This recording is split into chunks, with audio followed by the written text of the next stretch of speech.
குற்றவாளிகளுக்கு தலா 20 ஆண்டுகள் சிறை தண்டனை விதித்து மகிழா நீதிமன்றம் உத்தரவிட்டுள்ளது. கடந்த 2022ஆம் ஆண்டு ஆட்டோவில் சென்ற பெண் மருத்துவரை 5 பேர் கொண்ட கும்பல் பாலியல் வன்கொடுமை செய்தது. 17 வயது சிறுவன் உட்பட 5 பேர் காவல்துறையினர் கைது செய்தனர். சிறுவன் தவிர்த்து மற்ற 4 பேர் மீதான வழக்கு மாவட்ட மகளிர் நீதிமன்றத்தில் நடைபெற்று வந்தது. விசாரணை முடிவடைந்த நிலையில் நீதிபதி மகேஸ்வரி பானுரேகா தீர்ப்பை வாசித்தார். 4 பேரையும் குற்றவாளி என அறிவித்ததோடு தலா 20 ஆண்டுகள் சிறை தண்டனை விதிக்கப்பட்டது. அத்துடன் தலா 25,000 ரூபாய் அபராதம் விதித்தும் நீதிபதி உத்தரவிட்டார்.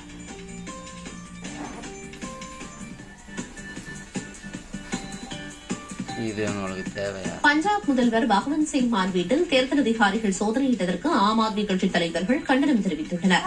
டெல்லி சட்டசபை தேர்தல் 5ஆம் தேதி நடைபெறும் நிலையில் பஞ்சாப் மாநில பதிவெண் கொண்ட ஒரு காரில் மற்றும் பொருட்களை தேர்தல் அதிகாரிகள் பறிமுதல் செய்தனர்.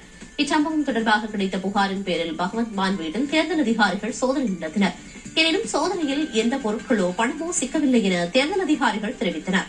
இச்சூழலில் தேர்தல் அதிகாரிகளின் இந்த